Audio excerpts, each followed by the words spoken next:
Welcome back dears. എന്തൊക്കെയുണ്ട് വിശേഷങ്ങൾ? എല്ലാവർക്കും സുഖമെന്ന് വിശ്വസിക്കുന്നു. അപ്പോൾ രാവിലത്തെ ഒരു കാഴ്ച ഞാൻ കാണിച്ചു തരാവേ. ദേ കുറേ നാൾക്ക് ശേഷം നമ്മുടെ മുഖത്തോട്ടടിക്കുന്ന വെയിലാണ് നമ്മുടെ വീട്ടിൽ വന്നിരിക്കുന്നത്. ഒത്തിരി നാൾക്ക് ശേഷമാണ്. അപ്പോൾ തണുപ്പൊക്കെ കഴിയാറായി. ഇന്ന് അങ്കുവിനെ സ്കൂളിൽ വിട്ടില്ല കേട്ടോ. അവന് രാത്രിയിൽ ഒട്ടും ഉറങ്ങാൻ പറ്റിയില്ല. ചുമയും ശ്വാസം മുട്ടും, വായൊക്കെ തുറന്നിട്ടായിരുന്നു ശ്വാസം വിടുന്നത്. ഒട്ടും ഉറങ്ങിയതേ ഇല്ലായിരുന്നു. 1 മണിക്കൊക്കെ എഴുന്നേറ്റ് തേനും കുരുമുളകും പിന്നെ ചുമയുടെ മരുന്നൊക്കെ കൊടുത്തു, നെബുലൈസേഷനും കൊണ്ടുപോയി. എല്ലാം കഴിഞ്ഞിട്ടാണ് രാത്രിയിൽ ഒരു അംഗം. അപ്പോൾ അവന് വേണ്ടി ഞാൻ പാൻ കേക്ക് ഉണ്ടാക്കുക. പഴവും ഗോതമ്പ് മാവും കുറച്ച് ശർക്കരപ്പൊടിയും നെയ്യും പാലും കൂടെ ഒഴിച്ചിട്ട് നമ്മുടെ മിക്സിയിലൊന്ന് കറക്കി. ദേ ഗോതമ്പ് ദോശയെ പോലെ സംഭവമാണ്. പക്ഷെ ഇതിന് കറിയൊന്നും വേണ്ടല്ലോ, അവന് വെറുതെ അങ്ങ് കഴിക്കാം. കാരണം രാവിലെ ഞാൻ പാല് കൊടുക്കുന്നില്ല, അവന് നല്ല രീതിയിൽ ചുമയുണ്ടായിരുന്നു. അതുകൊണ്ട് ഇതങ്ങ് കഴിക്കട്ടെ വെച്ചിട്ട് അവൻ്റെ ബ്രേക്ക്ഫാസ്റ്റാണ്. അപ്പോൾ ഇനി ഇന്നത്തെ നമ്മുടെ ബാക്കി കാര്യങ്ങൾ തുടങ്ങാവേ. രാക്കെ ഓഫീസിൽ പോയി. ഞാൻ ഇന്ന് നേരത്തെ കുളിച്ചു. കാരണം നല്ല വെയിലുണ്ടെന്ന് പറഞ്ഞല്ലോ. പെട്ടെന്ന് എണ്ണയൊക്കെ തേച്ച് തലയൊക്കെ നന്നായിട്ട് തേച്ച് കഴുകി കുറേ ടൈം എടുത്ത് കുളിച്ചു. പുറത്ത് ഈ സമയം നമ്മുടെ ഗാർഡനേഴ്സ് ചായ ഇടുന്ന ടൈമാട്ടോ. അവരൊരു 10:30 കഴിഞ്ഞ് 10:30ക്കും 11നും ഇടയ്ക്ക് അവരുടെ ടീ ടൈം ഉണ്ട്. അതുപോലെ തന്നെ വൈകുന്നേരവും ഒരു 3:30 4 ആ സമയത്തും നമുക്കിവിടെ നിന്ന് അവരിങ്ങനെ ചായ ഇടുന്നതും കുടിക്കുന്നതൊക്കെ കാണാം. അപ്പം നമ്മുടെ ലഞ്ചിന് ചെറുപയർ നമ്മുടെ നോർത്ത് ഇന്ത്യൻ സ്റ്റൈലിൽ വെച്ചൊരു ദാൽ കറി പോലെ, എന്നെ കുറച്ച് സ്പൈസി ആയിട്ടാണ്. മസാലയൊക്കെ ഇട്ട് കുറേ ഇഞ്ചി ഞാൻ ഇട്ടിട്ടുണ്ട്. കാരണം ഈ സമയത്ത് ഇഞ്ചി കൂടുതൽ കഴിക്കുന്നത് നല്ലതാണ്. ക്ലൈമറ്റ് ചേഞ്ച് ചെയ്യുന്നൊരു ടൈമല്ലേ. ഇപ്പോൾ തൊണ്ടയ്ക്കും പ്രശ്നങ്ങളും ഒന്നും വലുതായിട്ട് വരത്തില്ല. അങ്കുവിന് ഓൾറെഡി നല്ല രീതിയിൽ തൊണ്ട പ്രശ്നമുണ്ട്. അപ്പോൾ കുറച്ച് ഇഞ്ചിയൊക്കെ ചെല്ലട്ടെ എന്ന് വെച്ചിട്ട് നമ്മുടെ ദാൽ കറി, മൂങ് ദാലിൻ്റെ കറി കേട്ടോ. ചോറ് ഇതേ തിളയ്ക്കുന്നുണ്ട്. സൈഡ് ഡിഷായിട്ട് നമ്മുടെ RBC മെഴുക്ക് പുരട്ടി കേട്ടോ. അതിന് ഇതേ ഗ്രേറ്റ് ചെയ്ത് വെച്ചിട്ടുണ്ട്. RBC എന്ന് പറഞ്ഞാൽ നമ്മുടെ റാഡിഷ്, മൂലി എന്ന് പറയുന്നത് നമ്മുടെ മുള്ളങ്കി, പിന്നെ ബീട്രൂട്ട്, ക്യാരറ്റ്. ഇത് ജസ്റ്റ് ഗ്രേറ്റ് ചെയ്ത് ഒരു മെഴുക്ക് പുരട്ടി. അങ്കുവിന് ഈ സൺഡേ ഒളിമ്പ്യാഡിൻ്റെ എക്സാമിന് കൊണ്ടുപോകണം. വേറെ സ്കൂളിലാണ്, കാരണം 2nd ലെവലാണ്. അപ്പോൾ അത് നമുക്ക് വേറെ സ്കൂളിലാണ് വരുന്നത്. ഹോൾ ടിക്കറ്റും കാര്യങ്ങളൊക്കെ നാളെ പോയി വാങ്ങിച്ചേ പറ്റൂ. ഇന്ന് സ്കൂളിൽ വിട്ടില്ലല്ലോ, പക്ഷെ നാളെ വിടണം. കാരണം ഹോൾ ടിക്കറ്റ് വാങ്ങിച്ചേ പറ്റത്തുള്ളൂ. അവൻ തന്നെ ചെന്ന് വാങ്ങുകയും വേണം.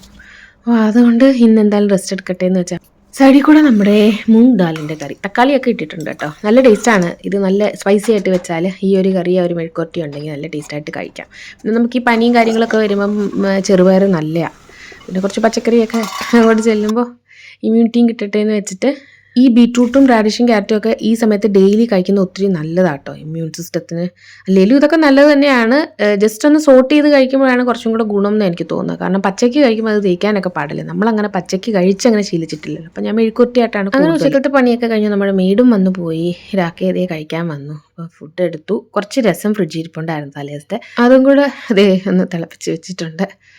അങ്കുവിന് കുറച്ച് മതിമാ, എനിക്ക് വായിക്കൊന്നും രുചിയില്ല പറഞ്ഞു. അല്ലെങ്കിൽ ഈ ജലദോഷം വന്നാൽ നമുക്ക് വായിക്ക് രുചി കുറച്ച് ബുദ്ധിമുട്ടാണ്. വായിക്ക് രുചി വരത്തേ ഇല്ലല്ലോ. രാക്കയും ദേ ഭക്ഷണം കഴിക്കാൻ വന്നതാണ്. രാക്കെ ഇറങ്ങാൻ നിൽക്കുക. ഇനി നമുക്ക് അകത്തിരിക്കുന്ന ചെടിക്കൊക്കെ കുറച്ച് വെട്ടവും വെളിച്ചമൊക്കെ കിട്ടും. വെയിൽ വന്നു തുടങ്ങിയല്ലോ. അപ്പോൾ ദേ നമ്മുടെ ടാറ്റ പ്രീമിയം ചായപ്പൊടി ആമസോൺ വഴിയൊക്കെ ഓർഡർ ചെയ്തിട്ടുണ്ടായിരുന്നു. 1.5 കിലോ ഉണ്ട്. കാരണം നമുക്ക് എപ്പോഴും അത്യാവശ്യമുള്ള കാര്യമല്ലേ ഈ തേയില എന്ന് പറയുന്നത്. ഇന്ന് നമ്മുടെ ഡിന്നർ എന്താണെന്ന് വെച്ചാൽ കുക്കർ കടലക്കറിയാണ്. എണ്ണ കുറച്ചിട്ടുള്ള ഈസി. നമ്മുടെ കറുത്ത കടല നന്നായിട്ട് കുതിർന്നിട്ട് സവാള, ഉള്ളി, ഇഞ്ചി, പച്ചമുളക്, മസാല എല്ലാം ഇട്ട് 1 ടീസ്പൂൺ എണ്ണയും കുറച്ച് ആവശ്യത്തിന് വേകാനുള്ള വെള്ളം. ഞാൻ കുറച്ച് ഗ്രേവി ആയിട്ട് വെക്കുന്നുണ്ട്, കുറച്ചധികം വെള്ളം വെച്ചിട്ടുണ്ട്. നന്നായിട്ടൊന്ന് തിരുമ്മി ഹൈ ഫ്ലെയിമിൽ വേകുന്നവരെ ഒന്ന് വേവിച്ചെടുക്കാം. എനിക്കൊരു 6-7 വിസിൽ ഹൈ ഫ്ലെയിമിൽ കൊടുക്കേണ്ടി വരും. എന്നിട്ട് ഓഫ് ചെയ്ത് ആവി മാറി തുറന്നിട്ട് ദേ നമ്മുടെ കടലക്കറി റെഡി ആയിട്ടുണ്ട്. ചാറുള്ള കടലക്കറി, ചപ്പാത്തിയാണ് കൂടെ. അപ്പോൾ എനിക്ക് ചപ്പാത്തിയുടെ പുറത്തേക്ക് ചാറൊഴിച്ച് കഴിക്കാൻ തോന്നി, കുതിർത്തിയിട്ട് അങ്ങനെ അത് സെറ്റായിട്ടുണ്ട്. ഡിന്നറും കഴിഞ്ഞു. നെക്സ്റ്റ് ഡേ മോർണിംഗ് ആട്ടോ നമ്മുടെ അങ്കു സ്കൂളിൽ പോകാൻ റെഡിയാവുകയാണ്. ഞാൻ പറഞ്ഞല്ലോ ഒളിമ്പ്യാഡിൻ്റെ നമ്മുടെ ഹോൾ ടിക്കറ്റ് വാങ്ങണമെങ്കിൽ അവൻ തന്നെ പോകണം. മുഖമൊക്കെ വല്ലാണ്ട് വീങ്ങിയിരിക്കുകയാണ്. വെയ്യായ്മ എങ്ങാനും വന്ന് സ്കൂളിൽ നിന്ന് വിളിക്കുവാണെങ്കിൽ ആക്കെ പോയി വിളിച്ചോണ്ട് വരാമെന്ന് പറഞ്ഞു. എന്തായാലും ഇന്ന് അയക്കുന്നുണ്ട്. ഞാൻ ബ്രെഡ് ടോസ്റ്റ് ചെയ്ത് കുറച്ച് ചിക്കൻ കറി ഫ്രിഡ്ജിൽ ഇരിപ്പുണ്ടായിരുന്നു, അതെടുത്തൊന്ന് ചൂടാക്കി അതും കൂടെ വെച്ച് കൊടുക്കാം. വായിക്കാതിരിക്കാൻ രുചിയില്ലെന്ന് പറഞ്ഞു, എങ്കിലും നമുക്കൊരു സമാധാനത്തിന് വെച്ചതാണ്. ഇന്നെന്തായാലും ഫോഗും കാര്യങ്ങളും ഒന്നുമില്ല, നല്ല ക്ലിയർ സ്കൈ ആട്ടോ. ഒരാക്കെ വളരെ സുഖമില്ലെങ്കിൽ വിളിച്ചാൽ മതി, സ്കൂളിൽ നിന്ന് ചെന്ന് വിളിച്ചോണ്ട് വരാമെന്ന് പറഞ്ഞു. 8:45 കഴിഞ്ഞപ്പോൾ 8 ഡിഗ്രി ആയി. അപ്പോൾ 4 ഡിഗ്രി 3 ഡിഗ്രി ഒക്കെ ഇപ്പോൾ 8 ഡിഗ്രി ആയി.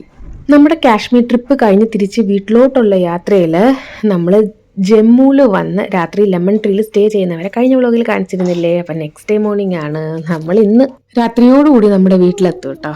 അപ്പോൾ നല്ല വിഷമമുണ്ട്. നല്ലൊരു ട്രിപ്പായിരുന്നു കേട്ടോ. എല്ലാവർക്കും വരാൻ പറ്റുവാണെങ്കിൽ വന്ന് കാണേണ്ട ഒരു സ്ഥലം തന്നെയാണ് കാശ്മീർ. നമ്മൾ ക്ലൈമറ്റും കാര്യങ്ങളൊക്കെ അറിഞ്ഞ് വെച്ച് വരണം. അതിനനുസരിച്ചുള്ള സെറ്റപ്പും കാര്യങ്ങളൊക്കെ വേണമെന്ന് ഞാൻ പറഞ്ഞല്ലോ. പിന്നെ ഡ്രസ്സും കാര്യങ്ങളൊക്കെ ഇവിടെ വന്ന് റെൻറ്റിന് എടുക്കാം നമുക്ക് മുകളിലോട്ടും മലയിലൊക്കെ കയറുമ്പോൾ. അപ്പോൾ നമ്മൾ ഇനിയിപ്പോൾ ബ്രേക്ക്ഫാസ്റ്റ് കഴിച്ചിട്ട് തിരിച്ച് ഇന്ന് വീട്ടിലോട്ട് പോവുകയാണ്. ഇവിടെ തന്നെ നമുക്ക് കോംപ്ലിമെൻ്ററി ബ്രേക്ക്ഫാസ്റ്റ് ഉണ്ടായിരുന്നു. നേരെ ഫുഡ് ലക്ഷ്യമാക്കി പോവുകയാണ്. തിരക്കൊന്നും ഉണ്ടായിരുന്നില്ല, വളരെ തിരക്ക് കുറവായിരുന്നു. ഈ ജമ്മു എന്ന് പറഞ്ഞാൽ ബാക്കിയുള്ള നോർത്ത് ഇന്ത്യ പോലൊക്കെ തന്നെയാണ്. കാശ്മീരിൽ നിന്ന് ഒരുപാട് ഡിഫറെൻ്റ് ആണ്. അതേ ബ്രെഡ് ടോസ്റ്റും കോൺഫ്ലേക്സും പാല് കാര്യങ്ങളൊക്കെ ഉണ്ട്. പിന്നെ പുഴുങ്ങിയ മുട്ട, സോസേജ്, പോറിഡ്ജ്, ഹെർബ്സൊക്കെ ഇട്ട ബോയിൽഡ് പൊട്ടറ്റോ, ജോവാർ ഉപ്മാവ്, മാഗി, പാൻകേക്സും ഉണ്ട്. പിന്നെ പരാട്ട, പൂരി, അച്ചാർ, കടലക്കറി, പോഹ, അവലുപ്മാവില്. ഇവിടെ ഫ്രൈ ബ്രെഡ് പക്കോട, ഉരുളക്കിഴങ്ങ്, 2 ടൈപ്പ് ഇഡ്ഡലി, റാഗി ഇഡ്ഡലിയാണ്. നമ്മുടെ നോർമൽ വൈറ്റ് ഇഡ്ഡലിയും റാഗി ഇഡ്ഡലിയും, അതിന് പറ്റിയ ചമ്മന്തി, സാമ്പാർ, കളിച്ച് ഇതൊക്കെയോ കൊള്ളൊക്കെ ഉണ്ട് കേട്ടോ. പിന്നെ സാൻഡ്വിച്ച് ഐറ്റംസ്, ഇതൊക്കെ എന്താ പറയുക, നമ്മുടെ സാലഡ്സ് പോലെ. ഇതൊന്നും നമ്മൾ രാവിലെ എങ്ങനെ കഴിക്കും. പിന്നെ ഫ്രൂട്ട് കട്ട്സും കാര്യങ്ങളും, തൈര്. ഇത് നമ്മുടെ മഫിൻസാണ്, കപ്പ് കേക്ക്സ്. ഇത് സിമ്പിൾ സാൻഡ്വിച്ച്, കോൾസ്ലോ സാൻഡ്വിച്ച്. ഇതും കേക്ക്സ് കാര്യങ്ങൾ, എന്തൊക്കെയോ സംഭവങ്ങളുണ്ടായിരുന്നു. അപ്പോൾ ഞാൻ എടുത്തത് പുഴുങ്ങിയ മുട്ട എടുത്തു, സോസേജ് എനിക്കും അങ്കുവിനും കൂടെ എടുത്തത്, ജോവാർ ഉപ്മാവ് കുറച്ചൊന്ന് ടേസ്റ്റ് ചെയ്യാൻ എടുത്ത്. എനിക്ക് വലിയ ഇഷ്ടപ്പെട്ടില്ല, നമ്മുടെ സാബുദാന ഉപ്മാവ് പോലെ. നോർമൽ പോഹ, ഉരുളക്കിഴങ്ങ്, രാക്കിയ ദോശയും ഇഡ്ഡലി. അങ്കു എടുത്തത് മാഗി. പറഞ്ഞിട്ട് കേൾക്കത്തില്ല, അത് തന്നെ വേണമെന്ന് പറഞ്ഞു. പിന്നെ എടുക്കട്ടെ. രാക്കെ പിന്നെ ഇഡ്ഡലി ദോശക്കാരനായതുകൊണ്ട് എനിക്ക് ഇവിടെ വന്ന ഇഡ്ഡലിയും ദോശ അത്ര താല്പര്യമില്ല കേട്ടോ. തിരക്കൊന്നും ഉണ്ടായിരുന്നില്ല. അതേ പുറത്തുമൊക്കെ അകത്തും ഒന്നോ രണ്ടോ പേര് അത്രേ ഉള്ളൂ. പിന്നെ ഓംലെറ്റ് പറഞ്ഞിട്ടാക്കിയ വാങ്ങിച്ചു. പിന്നെ കുറച്ച് കപ്പി കേക്ക്സും നോർമൽ കേക്ക്സും ചായയും ഇതൊക്കെ എടുത്തു. ഇതൊക്കെ ഒരുമിച്ച് ഇങ്ങനെ എടുത്ത് വെച്ചിട്ട് ആവശ്യത്തിന് ഞങ്ങൾ അങ്ങനെ ഇങ്ങനെയൊക്കെ കഴിച്ചു കേട്ടോ. കുറച്ച് വയറ് സ്റ്റഫ് ചെയ്തിട്ടാണ് ഇറങ്ങാൻ പോകുന്നത്. അങ്കു ലാസ്റ്റ് ഒരു പാൻ കേക്ക് വാങ്ങിച്ചു. അവരിങ്ങനെയുള്ള കാര്യങ്ങളൊക്കെയാണ് ഇഷ്ടം. അതെ, അവൻ്റെ പാൻ കേക്കും വന്നു. അവൻ ഹാപ്പിയായി കേട്ടോ. പിന്നെ മാഗിയും പാൻ കേക്കൊക്കെയാണ്. പിന്നെ ലാസ്റ്റ് വാനില മിൽക്ക് ഷേക്കാണ് അതവിടെ ഉണ്ടായിരുന്നു. അതൊക്കെ അവൻ കണ്ടുപിടിക്കുമെന്നേ. അവൻ്റെ കാര്യങ്ങളൊക്കെ അവൻ കറക്റ്റായിട്ട് കണ്ടുപിടിക്കും. അങ്ങനെ നമ്മൾ ഭക്ഷണമൊക്കെ കഴിഞ്ഞ് വയറ് വെട്ടിയായിട്ട് തിരിച്ച് റൂമിൽ വന്ന് വെക്കേറ്റ് ചെയ്തു കേട്ടോ. അകത്ത് നല്ല ആട്ടും കാര്യങ്ങളൊക്കെ ഉള്ള നല്ല ഹോട്ടലായിരുന്നു അവരുടെ. സംഭവം നല്ലതായിരുന്നു, നല്ല സ്റ്റേ ആയിരുന്നു, തിരക്കൊന്നും ഉണ്ടായിരുന്നില്ല. ഓൾമോസ്റ്റ് സിറ്റിയുടെ നടുക്ക് തന്നെയായിരുന്നു നമ്മുടെ ഹോട്ടൽ. പിന്നെ പെട്ടെന്ന് നമുക്കങ്ങ് ഇറങ്ങാൻ പറ്റി. കടകളൊക്കെ അടച്ചിട്ടുണ്ടായിരുന്നു കേട്ടോ. സമയം ഓൾമോസ്റ്റ് ഒരു 11 മണിയൊക്കെ കഴിഞ്ഞ്, 12 മണി ആവാറായെങ്കിലും കടകളൊന്നും തുറന്നിട്ടുണ്ടായിരുന്നില്ല. അങ്ങോട്ടും ഒരു ഗ്രാമീണ സെറ്റപ്പായിരിക്കും. ചെമ്മരിയാടും കാര്യങ്ങളും കുറേ ഇതൊക്കെയാണ് കേട്ടോ ജമ്മുവിൻ്റെ പുറം ലോകം എന്ന് പറയുന്നത്. കാശ്മീരിൽ നിന്ന് ഒരുപാട് ഡിഫറെൻറ്റ്. കാശ്മീർ എന്ത് ഭംഗിയായിരുന്നു, അവരുടെ മാരും തന്നെ വ്യത്യാസം ഉണ്ടായിരുന്നില്ലേ. ഈ പോകുന്നത് നമ്മുടെ എയർഫോഴ്സ്, നേവി, അങ്ങനെ നമ്മുടെ സോൾജിയേഴ്സ് റീജിയൻ എന്ന് പറയാം. ഇവിടെയൊക്കെ ഒരുപാട് മലയാളീസ് ഉണ്ടെന്നും തോന്നുന്നു. പറയാൻ കാരണം അവിടെ സ്വാമിയെ ശരണമയ്യപ്പ മലയാളത്തിൽ എഴുതിയൊരു ബോർഡ് ഒരു അമ്പലത്തിലോട്ടുള്ളത് ഞാൻ കണ്ടു കേട്ടോ. പക്ഷെ നമുക്കൊക്കെ ഇറങ്ങാൻ പറ്റുന്ന ഏരിയ ആണെന്ന് അറിയത്തില്ല. അതുകൊണ്ട് പിന്നെ നമ്മൾ ജസ്റ്റ് നോക്കി. ഞാൻ ആ വീഡിയോ എടുക്കണമെന്ന് വിചാരിച്ചു. പക്ഷേ അത് ശരിയല്ലല്ലോ, കാരണം ചില റെസ്ട്രിക്ഷൻസ് ഉണ്ട്. നമ്മുടെ ഇവിടെ പ്രത്യേകിച്ച് ജമ്മുവിലൊക്കെ വരുമ്പോൾ അങ്ങനെ സൂക്ഷിക്കണം. ഇനി നമ്മുടെ ഫോൺ ജമ്മു കഴിഞ്ഞാൽ ഓണാവും.